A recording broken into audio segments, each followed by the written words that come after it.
ఇక హైదరాబాద్ సెంట్రల్ యూనివర్సిటీలో ABVP SFI విద్యార్థుల మధ్య ఘర్షణ జరిగింది.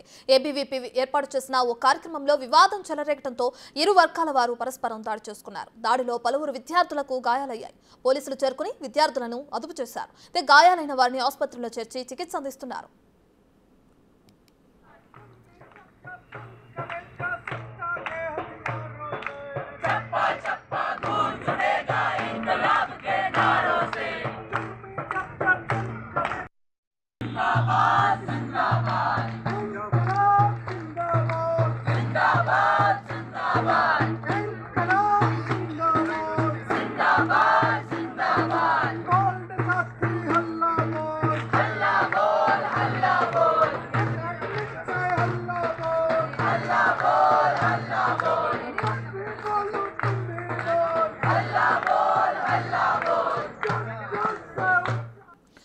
ఇదే అంశానికి సంబంధించి మరింత సమాచారాన్ని మా ప్రతినిధి హరికృష్ణ ఫోన్ ఇన్లో అందిస్తారు.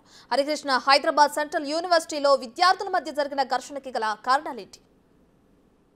హైదరాబాద్ సెంట్రల్ యూనివర్సిటీలో ఏబీపీ ఎస్ఎఫ్ఐ విద్యార్థుల మధ్య రాత్రి ఘర్షణ వాతావరణం నెలకొంది. ఏబీపీ విద్యార్థులు ఏర్పాటు చేసిన ఓ కార్యక్రమంలో వివాదం అయితే చెలరేగింది. ఈ వివాదం కాస్త ముదిరి ఏబీపీ ఎస్ఎఫ్ఐ విద్యార్థుల మధ్య దాడులకు తెరతీసింది. ఈ ఘర్షణలో ఇరు వర్గాలు ఒకరినొకరు దాడి చేసుకున్నాయి. ఈ ఘర్షణలో పలువురు విద్యార్థులకు గాయాలయ్యాయి. గాయపడిన విద్యార్థులందరికీ కూడా స్థానిక ప్రైవేట్ హాస్పిటల్లో తరలించి చికిత్స అందిస్తున్నారు. ప్రస్తుతం ఇరు వర్గాల విద్యార్థులు యూనివర్సిటీ ముందు ఆందోళనకు దిగారు.